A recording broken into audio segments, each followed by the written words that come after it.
Hello everyone and welcome back to Cruel and Usual Storytime. I am your host, Simon Dexter. And today, I'm stuck at home. And I figured the best way to use this downtime would be to record some episodes in advance, just so I can not have to worry about it later. So expect me to be in the same shirt for a while. Because I plan on recording as much as I can, maybe a few weeks if possible. But we'll see. If you see me change my shirt, that means I'm back to my usual doing it on the day deal. But for now, we have to resume Patrick's diabetes. Yay. Also, Mimi Mathen was able to send me the rest of the parts of the story, and I figured the best way to do this is just read the whole fucking thing. Just get it all out of the way.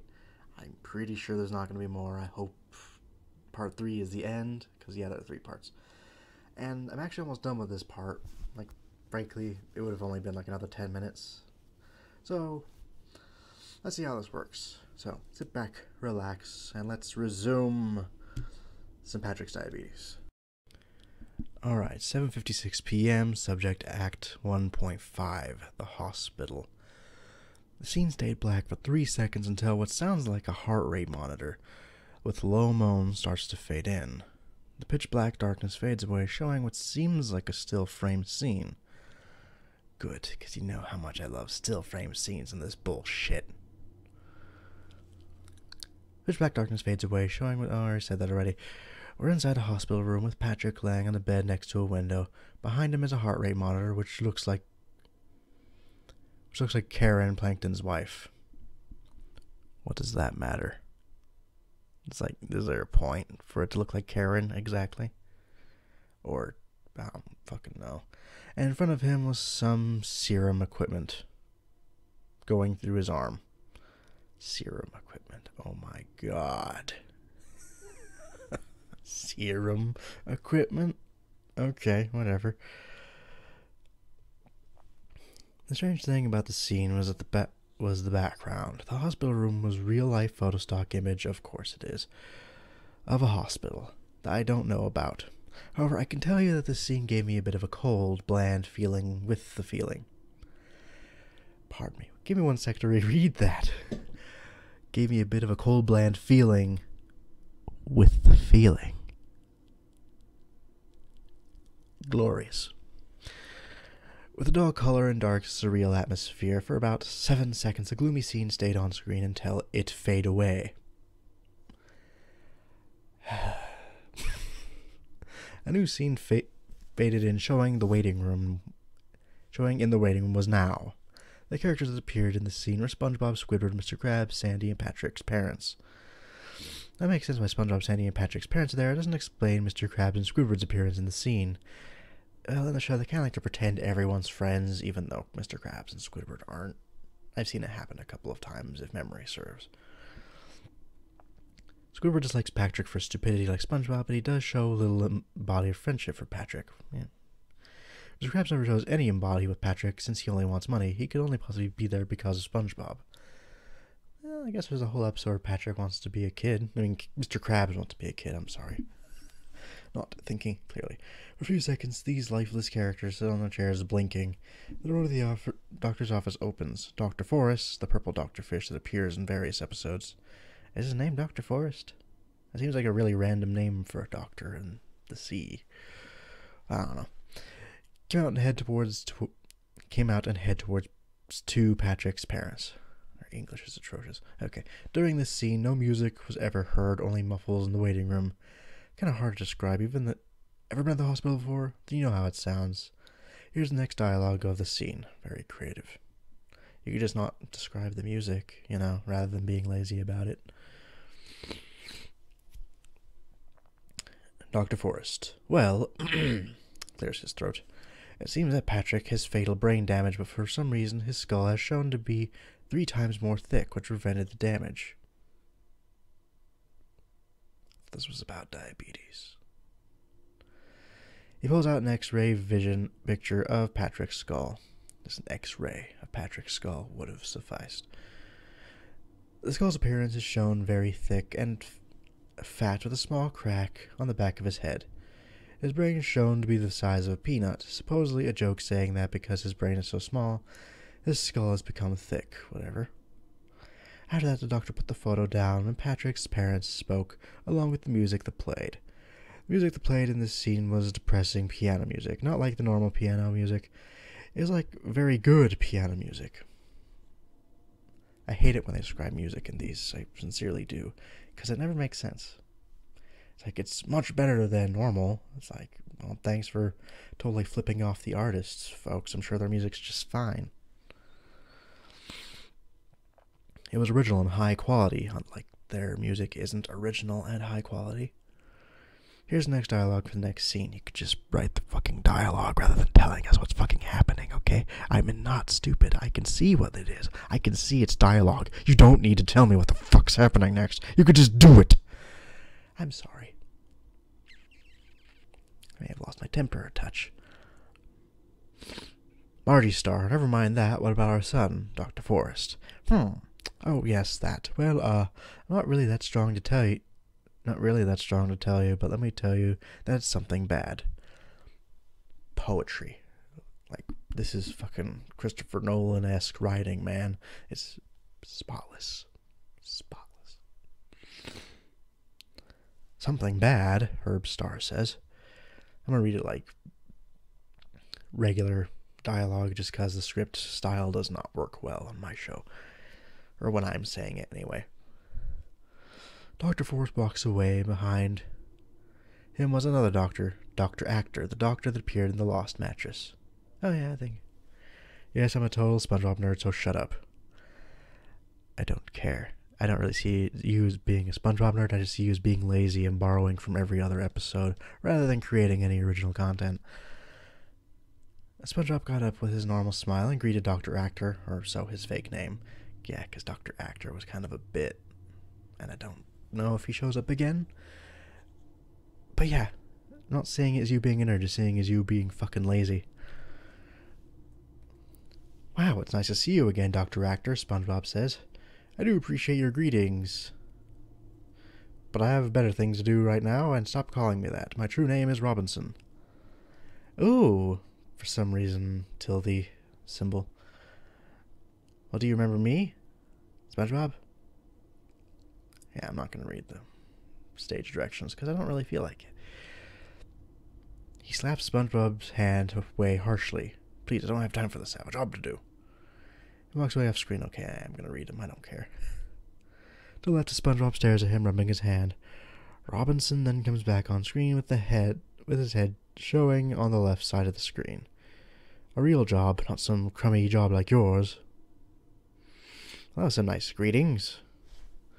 The camera then goes to the next scene showing Dr. Robinson standing next to Patrick's parents. He told them the bad news. We're sorry, but due to Patrick's symptom, we had to diagnose him. His blood test didn't come out so well. I'm not trying to tell you the truth about this, but in other words, he was diagnosed with diabetes type 2. Or type 2 diabetes, as most people would say it. And with that, all the characters in the waiting room went silent. Everyone was speechless, including SpongeBob and Patrick's parents. That can't be true, right? Why do they keep changing it to fucking, like, actual story dialogue when a second ago it was script? I already went over this. We'll talk about it later. We're sorry, we have to truly recheck everything. All in that, it's in fact positive. That makes no sense, but whatever. Romulus said in a careless voice. That can't be true. There's got to be a mistake, Herb desperately replied. All he eats is junk food. I'm pretty sure it's highly likely that it could be true.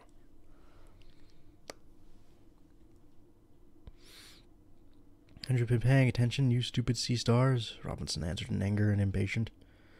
Don't you know how diabetes works? The doctor said as Margie spoke up. I truly know how it works. My mother died from type 2. I know how serious this is, she said as she pulled out a photo of her grandparents. Even though didn't she say her mother, not her grandmother? Simon's getting upset.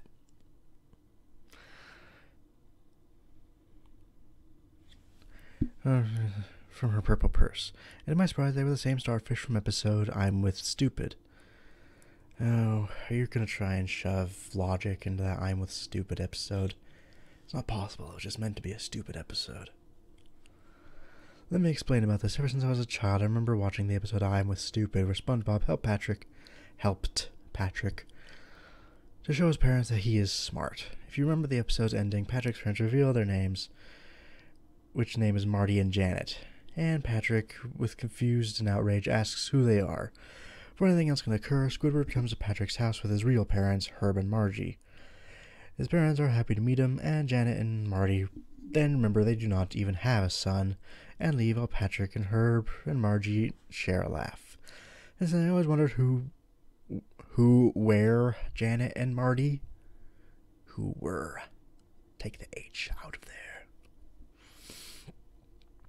A while back I made a few theory articles on some SpongeBob fan sites. SpongeBob Mania, SpongeBob Fanon, Wiki, etc. But later deleted them after closing my account on those websites.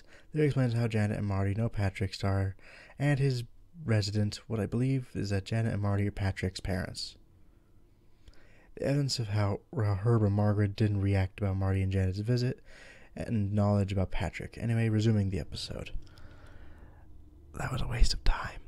It wasted all of our time for something stupid. I hope you're proud of yourself. As the camera zooms in to the picture, SpongeBob's face comes in from the right screen. These are your parents, he asks. As Margaret was about to answer, the doctor came in, telling them the disturbing cause of diabetes type 2. Fear that your son is at risk for abnormalities in both small and large blood vessels that occur as part of the diabetic disease process. Such abnormalities produce complications over time in the organs and structures in the body. He's also at risk for another complications such as heart disease, kidney damage, mental dysfunction, and foot ulcers, just to name a few. In rare and worst cases, it can lead to a coma and subsequent death of the patient. You copied that straight from Wikipedia, didn't you? Or WebMD. One of the two. 'Cause, yeah.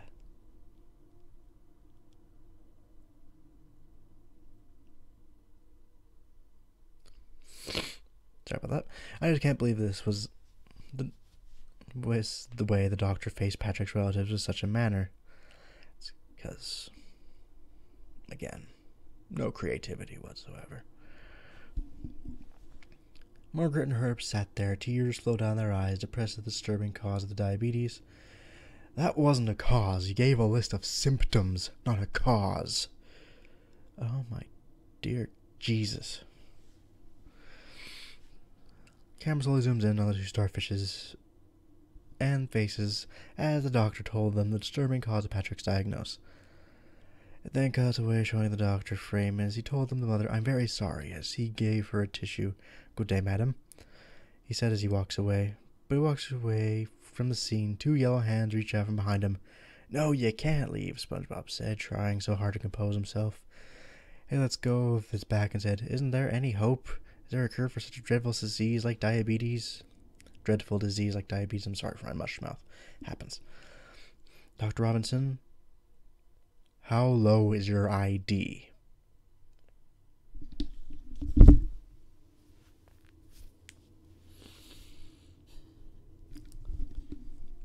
How low is your ID, Mr. Ryder?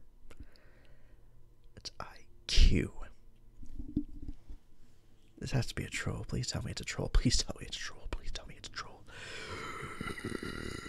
Don't you know this is like cancer?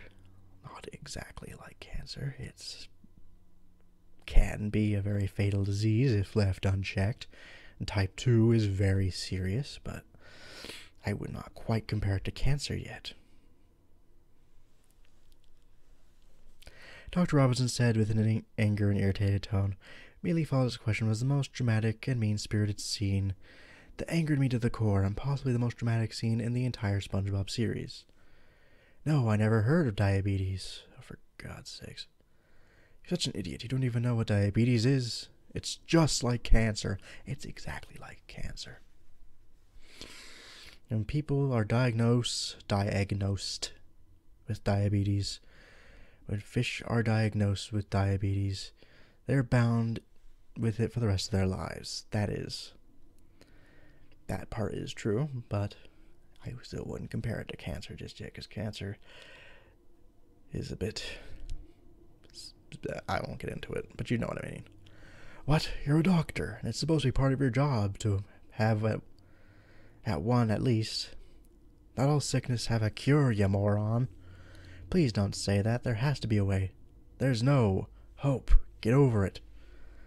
You're the most disgusting, disgraceful, unpleasant doctor I've ever met in my entire life. You should at least be nice to us while we're sitting here depressed. You may not care about our son, but we have hope that he'll survive. We have hope our son will live. He might live. If he, starts taking care of himself a bit. Actually, I don't really understand the nature of his diabetes. I could be totally wrong. I don't know. It was my understanding that diabetes is very manageable, at least. But I can't guarantee that, because I've actually lost a family member to diabetes, if I'm correct. I don't know. He was like a great uncle, so I can't really remember. I'm sure that fat, disgusting thing will possibility croak within a week. How dare you call my son a thing? You're a disgusting, disgraceful thing. Oh, please, woman, this is embarrassing. Don't you talk to my wife like that. If you name her that way again, starfish is the most washed-out living thing I've ever seen. Oh, Neptune, don't go there again. This is just getting pathetic. Like, not from the story standpoint, but from the writer's standpoint. These starfishes have no life. They live under a rock. The only way... Live under a rock. Sorry, a walk is not something they live under. The only way you can live in a house is if you actually get money. You can never raise a child right, and you can never change your family. The only reason God invented you is to show people the stupidity of other people, to show what happens if you don't follow the paths of education. Their dreams and everything to have a full life. These people will become like you, fat and stupid. What the heck are you saying? What I'm saying? You can tell I've not stopped caring at this point. I think another reason why Patrick has diabetes is because of you two. You overweight starfishes can never lose weight. You even can't educate him. He is away because of you. If you actually look at starfishes in real life, none of them are fat. Her Margaret started to tremble, and heavy tear downpour, and let out a loud, painful shout of sadness and cried. Margaret then faced the doctor. It's true. We tried to give our son a better life than all of us. We both tried to be as smart as we can. But we're just too dumb. We wanted him to follow the right path like everyone else, but he's just like all of us. Yeah, right, now he's going to die from his own fat. I've had enough of your insult to my best friend. Something. He gets kicked in the face, flying back on the wall. He flies off screen. A loud crash sound is heard. Stay out of this, Spongy. Alright, you two, break it up. That's it. I can't take any more of your insult. What I'm saying is the truth. He punches the doctor. I'm not going to read the whole thing because I really don't care at this point. Let me at him. Why don't you finish your business with your son so you can get out of here? He's right, sweetie. Let's finish our business so we can leave. Fine. Security let him out go, and with the two went to see Patrick the doctor, and the security faced the rest of the characters. Anyone explain why you're still here as well? Relax, you know what, I'm here, because writing why was much too difficult for you, I suppose. I know why you're here. I'm not an idiot. I mean, Big Nose the rat in the suit and big meaty claws. Blah, blah, blah, blah. They're here for Patrick as well. Whatever, you finish your business with that pink gumball so you can get out of here. After that scene, the group is shown in front of the room's door. The door closes and SpongeBob's pants puff up and down. It's like his chest, not his pants, puff up and down. God damn you. It did this 3 times until the 2 eyes came out of his left pocket. Oh, never mind. I was wrong. I'm sorry. It was Gary. He meowed, then SpongeBob said, "It's okay, Gary. I think it's safe. You can come out now." Gary then popped out of SpongeBob's pocket as he slid... Sorry about that, but my nose is stuffy today. Okay, where were we? As he slidered to Patrick's bed. Oh, God. It then cuts to the front of Patrick's bed as Gary slides up on the edge of the bed. Patrick's parents wear next to the bed as the rest walk over to Patrick. Then cuts to Patrick, only he seems depressed. Oh, he's awake. Good. Okay. Mrs. Star, oh Patrick, you're okay. Oh my baby, I feel terrible. I couldn't believe now I have diabetes. I was hoping this day would never come, but it did. Okay, now the dad. Son, we just want to tell you that everything we did was for you to live a better life. We never want to tell you this, but we aren't the parents you think we are. We try to be smart, but we aren't. They've never tried to be smart a day in their lives. We don't have an education, a real home either. We did all these stuff to avoid a chance of you to follow the rest of your cousins. We wanted you to have a job. He doesn't have one. Have a real education. Blah, blah, blah, blah, blah. Moving on. I know you used to tell me, Patrick, you'll never amount to anything. You'll always have your head in the clouds. Well, you're right, and just look at me now. Oh, we're so sorry if we made your life so hard. I just couldn't care less at this point. Margaret started to cry as she fell to the hands of her husband. The two walks off screen, and sand comes on screen. What is sand doing on our screen? I don't think I could do Sandy's accent if I tried. Patrick, you're a great friend. At times we've had fights, and at times we had fun, but no matter what, it's the best time of my life with you. You too, says Patrick. Well, I may dislike you at times, but at least I like you. That makes no sense, Squidward. You were nice and calm and very helpful at times. You were a great neighbor. You would disagree at most times. Well, you still owe me that bill. What, it's true. Patrick, are you okay? Says SpongeBob. Better than ever. Relax, Patrick, it's okay. What's so great about having diabetes? SpongeBob frowns. My life is more ruined than ever. Why should I move on? Don't say that, Patrick. Even though you have diabetes, you can still live. It doesn't matter, but I understand. I understand your pain. Really? Don't worry, Patrick. I'll always be with you. In the butt. That was too easy. Patrick and SpongeBob smile and hug. Gary comes and licks Patrick. Three laugh until the door bang open. Gary goes back to SpongeBob's pockets. The doctor came in with security. All right, time's up. Now pack your bags and get out. They didn't have bags. Security grabs the group and throws them out of the room into the waiting room to Patrick's parents. Hope you enjoyed your visit with your son, because this is your only visit here until he's ready to get checked out. I had enough of with your rudeness. Slaps in the face of the purse.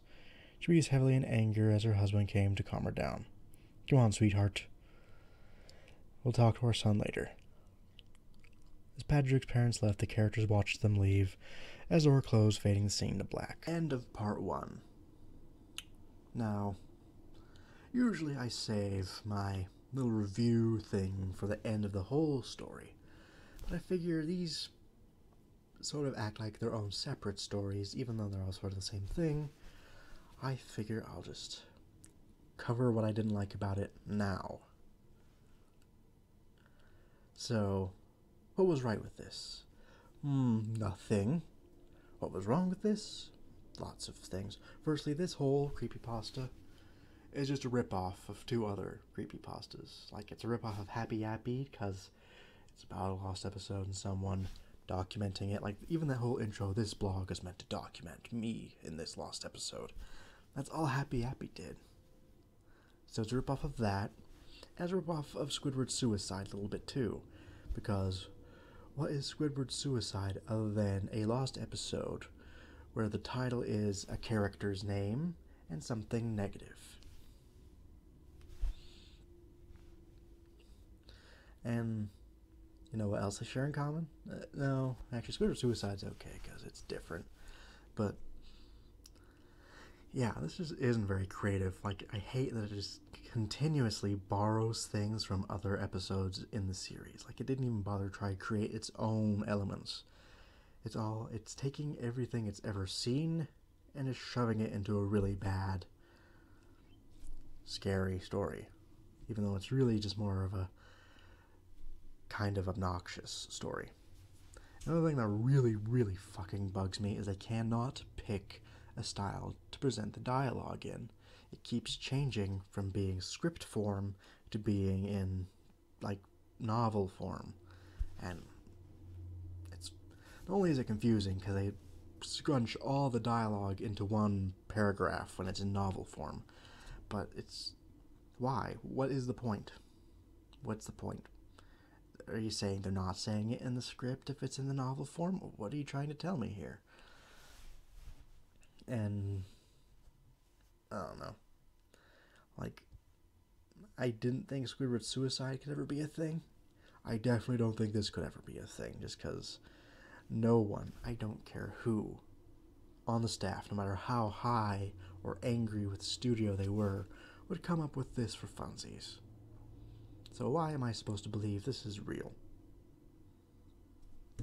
I don't know, there's 2 more parts. Maybe it gets better. I highly doubt it at this point, but you never know. So, I got more episodes to record, but for now, if you have any suggestions for future creepypasta, leave them in the comments below. If you like the video, please like and subscribe. And I will see you all on Sunday with the last episode of In Unknown Clutches. Take care, everyone.